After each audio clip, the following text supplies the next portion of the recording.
Mummy, मैं घर का खर्चा पूरा नहीं कर सकता। आप जानती हो कितनी महंगाई है। और फिर मेरी पत्नी प्रेग्नेंट है। आपको पता है आजकल नॉर्मल डिलीवरी तो होती ही नहीं।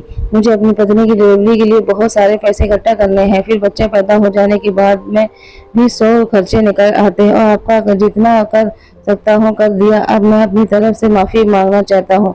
मम्मी तो यह भाई के मुंह से ये सब सुनकर हक्का बक्का रह गई थी और वह बोली, मोहित तुम क्या कह रहे हो? जानते हो ना, हम माँ बेटी का दुनिया में तुम्हारे सिवा कोई नहीं है। तुमसे हम इससे हाथ खींच लिया तो हम क्या करेंगे? भाई ने कंधे उचकाते हुए बोला, मम्मी मुझे मालूम नहीं कि आप क्या करोगी। मैं खुद अब बहुत मजबूर हूँ। नहीं तो आप जानती हैं मुझे आपकी कितनी परवाह है। मम्मी बोली, मोहित अगर तुम्हें अपनी माँ का ख्याल नहीं है तो कम से कम अपनी अनाथ बहन का ही एहसास कर लो। तुम हमारे साथ ही ऐसा ना करो। मम्मी की बातें सुनकर भाभी कमरे से बाहर आ गई। वह कहने लगी, मोहित मैंने तुम्हें पहले ही कहा था कि हम यह घर छोड़ कर चले जाते हैं, क्योंकि इस घर में रहते हुए आपकी मम्मी हमें आराम से जीने नहीं देंगी। यह बहुत छोटी है। उसे माफ साफ साफ अपनी मजबूरी बयान कर दी। मगर मजाल है जो इन्हें आपका एहसास हो। कैसे आपकी मिन्नतें करने लगी हैं। मोहित भाई कहने लगा, हाँ मुस्कान तुम ठीक कह रही हो। ऐसा करो अपना सामान पैक कर लो। हम आज शाम है घर से निकल जाएंगे। मम्मी झट से उठकर खड़ी होकर बोली, नहीं नहीं मोहित ऐसा मत करना। ठीक है, तुम घर में खर्चा नहीं देना चाहते हो तो ना दो, मगर ऐसा ना करना। ना जाओ, चलो मेरे लिए यही काफी है कि मेरे घर में एक आदमी तो है जिसका साथ मेरी बेटी सुरक्षित रहेगी। कोई गंदी निगाहें ना डाल सकेगा मेरी बेटी पर। भाई कहने लगा, मम्मी देख लो आपके पास टाइम है सोचने पर। हमें इस घर में देखना चाहती भी है या नहीं। इतना कहकर भाई घर से बाहर निकल गया था। भाभी भी अपने कमरे में घुस गई थी। मम्मी मेरे पास आकर बैठ गई। मम्मी मुझे देखते ही फूट फूट कर रोने लगी थी। मैं उनकी आवाज में बोली, मम्मी उन दोनों पति पत्नी को घर से निकाल कर बाहर फेंक दो। या घर आपके नाम पर है, या पति पत्नी यहाँ से चले जाएंगे तो हम किरायादार रख लेंगे, हमारा खर्चा निकल आएगा। तो हमने उनका क्या करना है? मम्मी ने मेरे मुंह पर हाथ रखकर रख दिया। कहने लगी, सिया मुझे मेरे सर में की कसम है, चुप रहो। जाओ, ऐसी बातें अपने मुंह से मत निकालो। मुझे गुस्सा बहुत आया हुआ था। अब मगर मम्मी की वजह से चुप रह गई थी। मुझे बड़ी अच्छी तरह से यह बात का पता था कि मेरी भाभी हम माँ बेटी से बड़ी चिढ़ती है। इसका बस चले तो हमें घर से निकलवा दे। पापा जब जिंदा थे तो उस टाइम भी भाभी ने घर में बहुत लड़ाई झगड़े डाल रखे थे। भाई हर बार अपनी पत्नी की साइड लेता था।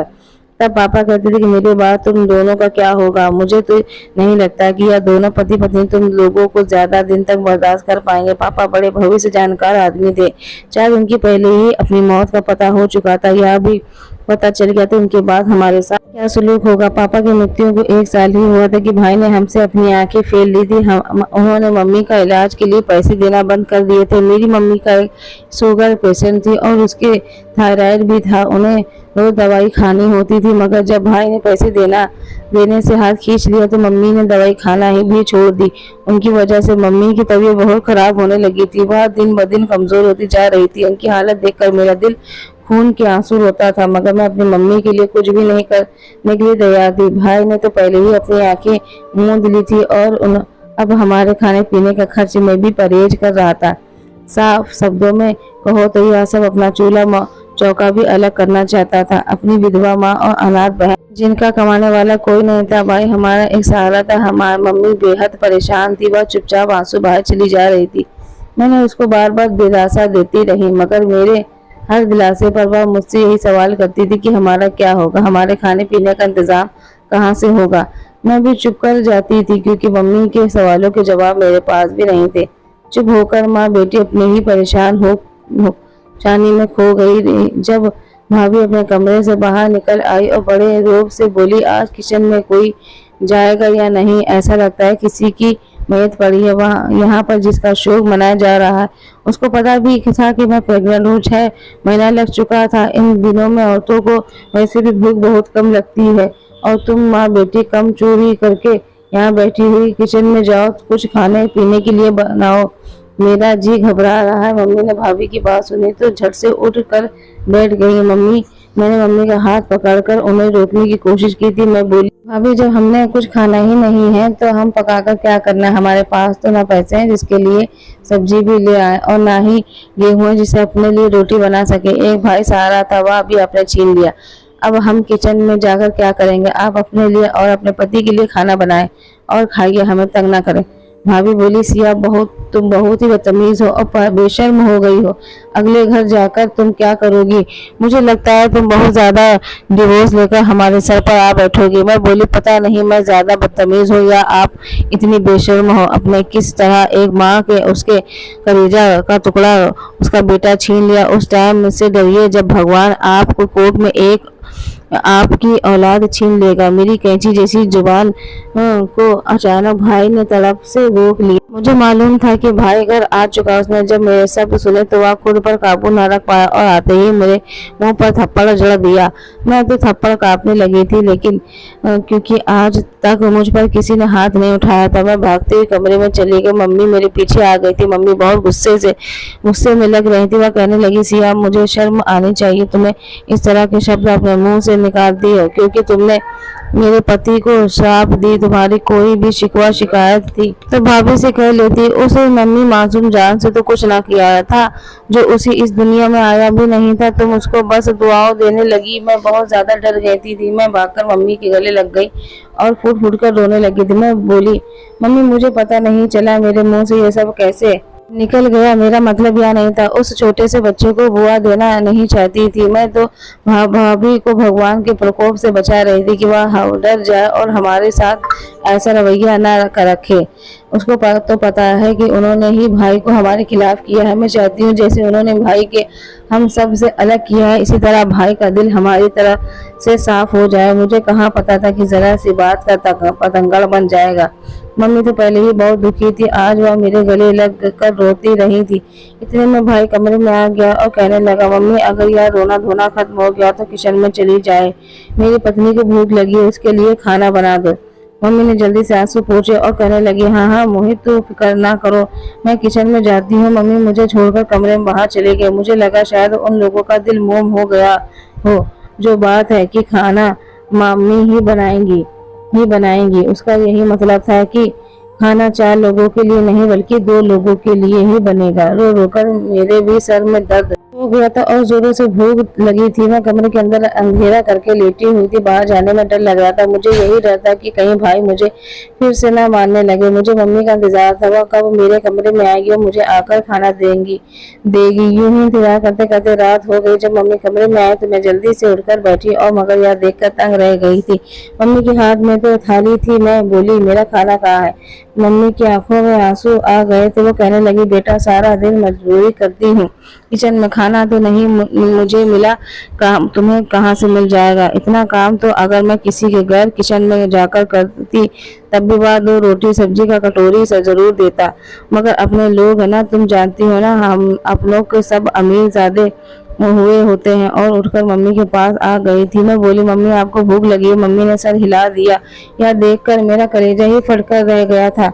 मैं बोली, आप फिक्र न करें, मैं इंतजार करती हूँ। मैं इतना कहकर कमरे से बाहर जाने लगी तो मम्मी ने मेरा हाथ थाम लिया और मुझे बाहर जाने से रोक दिया। मैं बोली, क्या बात है मम्मी? उन्होंने अपने दोनों हाथ मेरे सामने जोड़ दिए। वह कहने लगी, मेरे लिए कोई फसाद खड़ा मत कर देना। मैं नहीं चाहती कि तुम्हारा भाई इस घर में से जाए। तुम्हें मालूम है ना, जब तक एक आदमी किसी घर में होता है वह की औरत महफूज रहती है। अगर घर में आदमी ना हो तो वह दूसरे मर्दों का रास्ता मिल जाता है और फिर लोग बातें भी तो शुरू बहुत बनाते हैं ना। इसलिए मेरी बेटी को ऐसी वैसी हरकत ना करने देना जैसे तुम्हारा भाई नाराज होकर इस घर को छोड़कर चला जाए। मैं मम्मी आप फिक्र ना करो, मैं ऐसा कुछ नहीं करूंगी, मैं आपको ज्यादा दुख नहीं दूंगी, आप मुझ पर भरोसा रखो। मैं इतना कहकर कमरे से बाहर चली गई। मैंने पड़ोसन का दरवाजा खटखटाया। पूनम आंटी मेरी मम्मी की बहुत अच्छी सहेली थी। मुझे उम्मीद थी कि वह मेरी मदद जरूर करेंगी। उन्होंने जब दरवाजा खोला तो मुझे देखकर हैरान रह गई। कहने लगी, क्या बात है बेटी, सब तो ठीक है, तुम इस टाइम हमारे घर कैसे आई हो? मैं बोली, आंटी मम्मी को बहुत भूख लगी है और घर में कुछ ना खाने के लिए नहीं है, आपके पास थोड़ा खाना है तो मुझे दे दो। आंटी की आंखों में आंसू आ गए। वह कहने लगी आपके घर में खाने के लिए कुछ नहीं क्यों नहीं है? पहले तो कभी ऐसा नहीं हुआ था। मैंने कहा कि भाई ने मेरी और मम्मी का खर्चा उठाने के लिए मना कर दिया है। आज सारा दिन किचन में काम करती रहती, उसके बावजूद सारे हमारे पास खाने के लिए कुछ भी नहीं है। आंटी ने जल्दी से अपने मुझे ताज़ा रोटी बनाकर दी और सब्जी भी दी और उनकी कृपा करके मैं घर वापस आ गई। मम्मी को खाना दिया, वह भी बहुत खुश हो गई। फिर कहने लगी बेटी तुमने बिना वजह हाथ फैला दिया, मेरा दिल नाराज है कि तुमने मांगना पड़ा। मैंने तो कभी तुम लोगों को इतना मजबूर नहीं देखा। तुम इसे बेइज्जती ना समझो, दूसरों से मदद लेने में कोई हर्ज नहीं है। मम्मी कहने लगी मुझे अपनी जुबान से बहुत डर लगता है, तुम जरूर मेरे लिए कोई तमाशा खड़ा करवाओगी। देखो मैं तुम्हारे सामने हाथ जोड़ती हूँ। मैं बोली मम्मी जब अपनों से ही बेइज्जत हो जाए तो दूसरों से मदद लेने में क्या हर्ज है? जब तुम्हारे भाई ने मुझ पर जुल्म कर ही दिया है तो अब तुम भी इसके नक्शे कदम पर मत चलो। तुम्हारी यह बातें मुझे तकलीफ में डाल देती है। क्या तुम्हें अच्छा लगेगा ये बातें सुन सुनकर मेरा ब्लड प्रेशर हाई हो जाए? मैं चुप कर रह गई। अगली सुबह आंटी हमारे घर आए। उन्होंने मम्मी के हाथ पर 500 रुपया रख दिया। मम्मी ने वहां से पैसे लेने से मना कर दिया तो आंटी ने मम्मी को अपने सर की कसम दे दी। वह कहने लगी अगर तुमने मुझे कभी अपनी बहन समझा तो मुझसे मदद ले लो, नहीं तो मैं यही समझूंगी कि हमारा रिश्ता खोखला था। मम्मी वह पैसे लेना नहीं चाहती थी मगर फिर उन्होंने पकड़ा दिए। मम्मी ने आंटी से वादा किया था कि वह बहुत जल्द उनके पैसे लौटा देंगी, उन्हें वापस लौटा देंगी। आंटी ने हाँ में सिर हिला दिया था। वह कहने लगी मुझे उन पैसों की जरूरत नहीं है, मेरी तरफ से तुम्हारे लिए तोहफा है, तुम इस पैसे को कबूल कर लो। मम्मी चुप हो गई थी। आंटी के जाने के बाद मम्मी बाजार में आटा और कुछ सब्जियां वगैरह लेकर आई और मम्मी ने अपना खाना बना लिया था। वह भाभी भूखी कमरे में पड़ी हुई इंतजार में थी कब खाना बनेगा और ट्रेन में से रखकर मेरे सामने लाया जाएगा। मैंने आज मम्मी से कह दिया था कि दुनिया इधर से उधर हो जाए, आप भाभी को खाना हर चीज बनाकर नहीं देंगी। मम्मी कहने लगी सिया मैं मजबूर हूँ। तुम क्या ऐसी बातें करती हो? मैंने अभी मम्मी को अपने सर की कसम दे दी। मैंने कहा कि अगर आप मजबूर हो तो मैं मजबूर हूँ। मैं आपको यूं किसी की नौकरी करते हुए नहीं देख सकती। मेरा बाप बहुत अच्छा आदमी था, आप उनकी पत्नी थी। आप अपने आप को इस तरह ना हारने देती तो लोग आपको कुचल कर चले जाएंगे। मम्मी चुप हो गई और उन्हें मुझ पर गुस्सा आया होगा मगर क्योंकि मैंने उनकी कसम दे दी थी इसलिए वह चुपचाप कमरे में बैठी रही थी। मैंने उठकर कमरे की कुंडी चढ़ाकर हम दोनों माँ बेटी ने पेट भर के खाना खा लिया और आराम से लेट गई थी। अभी आधा घंटा बीता कि किचन के बर्तनों की खटकने की आवाज आने लगी थी।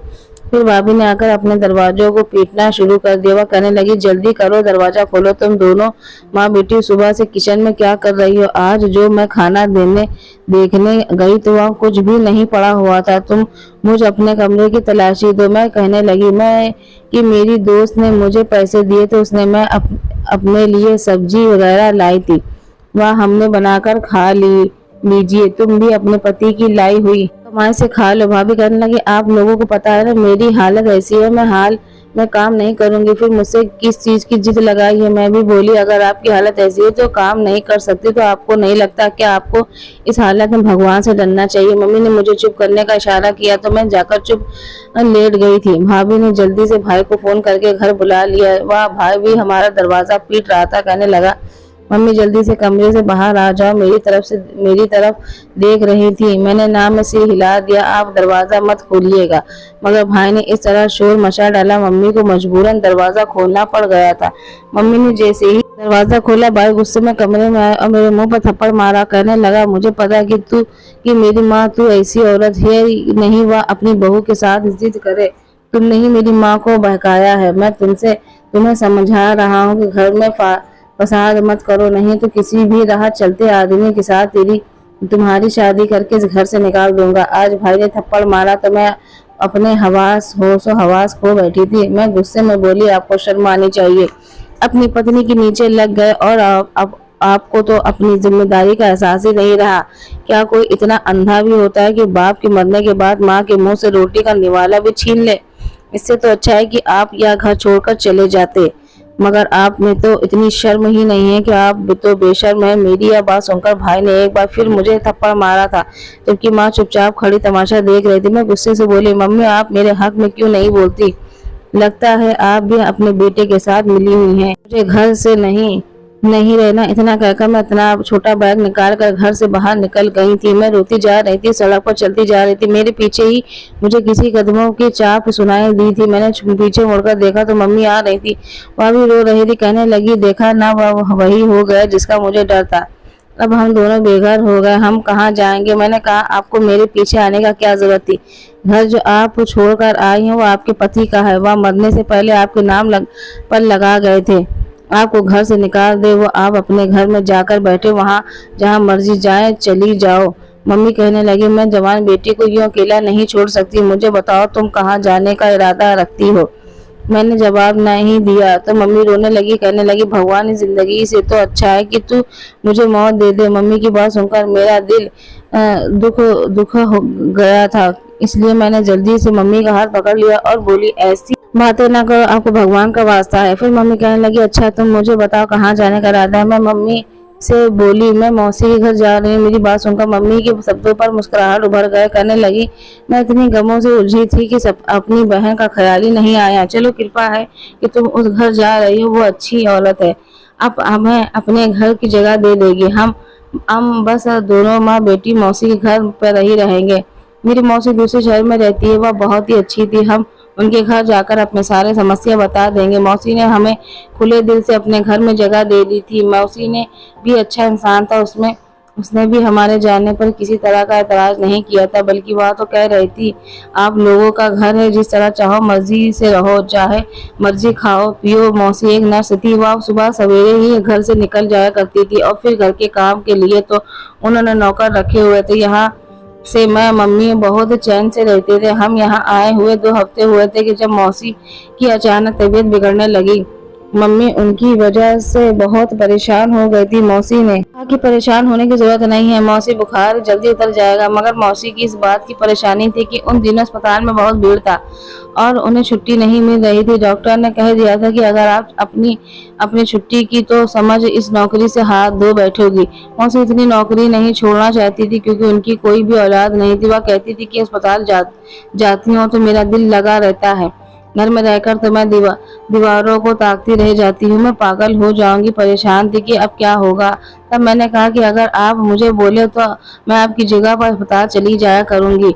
मौसी को मेरा राय पसंद आया। वह कहने लगी, ठीक है, मैं डॉक्टर से बात करूंगी, अगर वह कह देंगी तो तुम चली जाया करना। उन्होंने डॉक्टर से पूछा तो उसने हाँ कह दिया, क्योंकि मौसी की तबीयत सच में खराब थी। वह अस्पताल जाने की कंडीशन में नहीं थी, जबकि अस्पताल में भी किसी की जरूरत ही हो। मैं अस्पताल जाने लगी तब मुझे मौसी ने एक बात कही थी। वह कहने लगी, सिया मेरी एक बात का याद रखना, दुनिया इधर से उधर हो जाए, तुम किसी डॉक्टर से पैसे मत लेना और ना ही किसी से बात करने की कोशिश करना। मैंने मौसी की बात को पल्लू में बांध लिया था। अस्पताल जाने लगी। मैं अपने काम में से काम रखती थी। एक सीनियर नर्स थी जो मुझे काम बताया करती थी। मुझे पर ज्यादा काम का लोड नहीं था क्योंकि मुझ पर काम का एक्सपीरियंस नहीं था, पर बस मुझे मरीजों का ख्याल रखना थी और जैसे जैसे किसी मरीज की हालत बिगड़ने लगती मैं वहां पर डॉक्टर या किसी दूसरी नर्स को बुला लाती। ऐसे ही बड़े दिन बीत गए, मैंने किसी से भी बात नहीं की। एक दिन एक कम उम्र की और खूबसूरत सी नर्स मेरे पास आकर बैठ गई। कहने लगी, तुम बड़ी उदास रहती हो, ऐसा लगता है कि तुम किसी वजह से परेशान हो। मैंने उसे सारी बात बता दी। न जाने आज मेरा दिल कैसे दुखा हुआ था। मैं खुद पर काबू न कर पाई और अपने सारे अब बीती उसके सामने खोलकर रख दिया और उदास होकर हो गई। कहने लगी, तुम भी अपने लिए छोटी मोटी नौकरी ढूंढ लो। जो लड़की अपने पैरों पर खड़ी होती है वह बहुत मजबूत हो जाती है। ऐसा करो कि जब तक तुम्हारी मौसी अस्पताल में नहीं जाती तो जब तक थोड़ा बहुत अपना कमा लो। मैं बोली, यह कैसे मुमकिन है। वह बोली, तुम लेबर रूम की सफाई कर दिया करो, मैं तुम्हें सफाई के पैसे दे दूंगी। वहाँ की नर्स छुट्टियां पर है। मैंने उस नर्स की ऑफर कबूल कर ली, मगर मैंने मौसी की यह बात छुपा ली थी। जब वह रोज लेबर रूम की सफाई करती, नर्स के हिदायत के मुताबिक वहाँ रखती कचरे की थैलियां बाहर फेंक देती। बदले में वह कुछ 1000 रुपए देती। एक ही हफ्ते में 18,000 जमा करने के काबिल हो चुकी थी। मैंने बहुत खुशी थी, इतनी जरा से काम के बदले मुझे इतने पैसे मिलते हैं। मगर मैं यह सोचने पर मजबूर थी कि आखिर उन थैलियों में ऐसा क्या होता है, वरना से मुझे सब उससे छुपाकर काम करने को कहती थी। रोज बेरोज मेरा बहुत काम बढ़ता जा रहा था। एक दिन मैंने उस बड़ी सी गाड़ी का कचरे की थैलियों को उठाकर रहा था वह बड़ी खूबसूरत गाड़ी थी, वह कचरा उठाने वाली तो बिल्कुल भी नहीं थी। अब मुझे लगा कि यह बात इतनी सीधी नहीं है जितने मुझे लग रही है, जरूर इसमें कोई छुपा राज छुपा है। मुझे उस शक में मजबूर होकर इस बार थैले खोलकर देखना पर जान निकल गई, क्योंकि उसके अंदर तो अस्पताल की बहुत महंगी महंगी दवाई और टीके थे। यह एक सरकारी अस्पताल था, यहाँ पर गरीब लोग मुफ्त में इलाज किया करते हैं, मगर कुछ दिनों से अस्पताल यहाँ का खबर आ रही थी कि यहाँ दवाइयाँ और टीके वगैरह कम पड़ गए हैं। सीनियर डॉक्टर का तो यही ख्याल था कि शायद मरीज बहुत ज्यादा आने लगे हैं, जिसकी वजह से सारी दवाइयाँ खत्म हो रही है। अब मैंने देखा कि वह दवाइयाँ क्यों कम पड़ रही थी, तो अस्पताल की तरफ से फ्री नहीं दी जाती है, बल्कि मरीजों को पर्ची बना कर दी जाती थी, जिसकी दवाइयाँ वगैरह लिखी होती थी, जो कि लोगों को खुद ही खरीदना पड़ रही थी।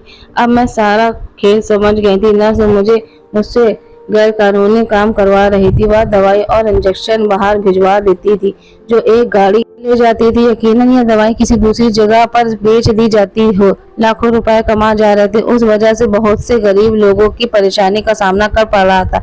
मैंने ठान लिया कि अब इस गैर कानूनी काम में उस नर्स का साथ नहीं दूंगी, चाहे दुनिया इधर से उधर हो जाए। मैं उसका राज फासाद करके ही रहूंगी। मैं हिम्मत की और सीनियर डॉक्टर के पास चली गई। मैंने उसे सारी बात बता दी। वह मेरी बात सुनकर हैरान रह गई थी। उसने पहले तो यह बात किसी को बताने से मना कर दिया था, फिर मैंने जब उसे सबूत दिया तो उसने मेरा धन्यवाद किया था और मुझे कहा कि अभी यह बात मुझे तुम हरगिज मत खोलना, मैं उसको पुलिस के हवाले करवा दूंगी। सीनियर डॉक्टर ने पहले से ही 2 पुलिस को बुलवा लिया था। जब नर्स से मुझे कचरे वाली थैली फेंकने को कहा तो डॉक्टर ने पुलिस को इशारा किया था। उन्होंने आकर तलाशी की तो अंदर से दवाई इंजेक्शन वगैरह बरामद हुए। वह नर्स को गिरफ्तार कर लिया था, क्योंकि मैंने डॉक्टर की मदद की थी और सरकारी दवाइयाँ वगैरह गैर कानूनी तरीके से बेचने के धंधे को बेनकाब कर दिया था। इसलिए मुझे हॉस्पिटल वालों की तरफ से 50,000 का इनाम में मिले थे और साथ ही साथ मुझे नर्स की ऑफर भी मिल गई थी। मैं बहुत खुश थी। मैंने यह बात जब मौसी को और मम्मी को बताई तो बहुत खुश हो गई थी। फिर मम्मी ने कहा अब हम वापस अपने घर जाते हैं, क्योंकि हमारे पास इतने पैसे जमा हो गए हैं कि हम आराम से अपना गुजर बसर कर सकेंगे। अब तो मौसी भी ठीक हो गई थी, इसलिए वह अस्पताल वापस जाने लगी। हम माँ बेटी अपने घर आ गए और मुझे शहर में नर्स की कोर्स करने लगी थी। भाई और भाभी हमारी आने के परेशान थे। भाभी की आखिरी टाइम चल रहे थे, मगर इन दिनों में भी वह हमारे साथ जुबान लड़ाने में बाज नहीं आती थी। मगर चूंकि अब मैं अपना काम करती थी तो मुझे उनकी परवाह बिल्कुल भी नहीं थी। मम्मी ने भी आप भाई को साफ साफ कह दिया था कि मोहित, अगर तुम यह घर छोड़कर जाना चाहते हो तो मेरी तरफ से चले जाओ, अब मुझे तुम्हारी जरूरत नहीं है। भाई को तो यह बात सुनकर घबरा गया था, क्योंकि इतनी महंगाई के दौर में घरों के किराए देना आसान बात नहीं है, इसलिए वह मासूम बन गए थे। अब मम्मी से माफी मांगने लगे तो मुझे समझ आ गई थी कि उन्होंने पहले घर छोड़ने का नाटक सिर्फ इसलिए रचाया था कि उन्होंने हमारा खर्चा ना बर्दाश्त करना पड़े, बल्कि उनका तो घर छोड़ने का कोई इरादा ही नहीं था। कुछ साल बाद अपने कमाने लगी तो भाई और भाभी मेरे आगे पीछे घूमने फिरते थे। मैंने भी उन्हें माफ कर दिया था, क्योंकि मेरी जिंदगी में अब किसी भी फालतू चीज की बिल्कुल भी जगह नहीं थी। मेरे ख्याल में अगर कोई हमारे साथ बुरा करेगा हम उसे माफ कर देंगे तो उन पर एहसान नहीं होगा, बल्कि हमारा खुद पर ही एहसान होगा, क्योंकि इस तरह हम खुद को ऐसी समस्या से घेर लेते हैं। मेरी मम्मी ने भी उन दिनों माफ कर दिया था और मैंने अब घर में एक काम वाली रख दी जो घर के सारे कामकाज करती। भाभी भी बड़ी शर्मिंदगी फिरती रहती, वह तो हमेशा नजरें भी मिलाने के काबिल नहीं थी। मम्मी और मैं अपनी जिंदगी से आराम थे, हमें किसी के एहसान की कोई जरूरत नहीं थी। यह थी कि आज कहानी तो आप लोगों को कैसी लगी कमेंट में जरूर बताइए।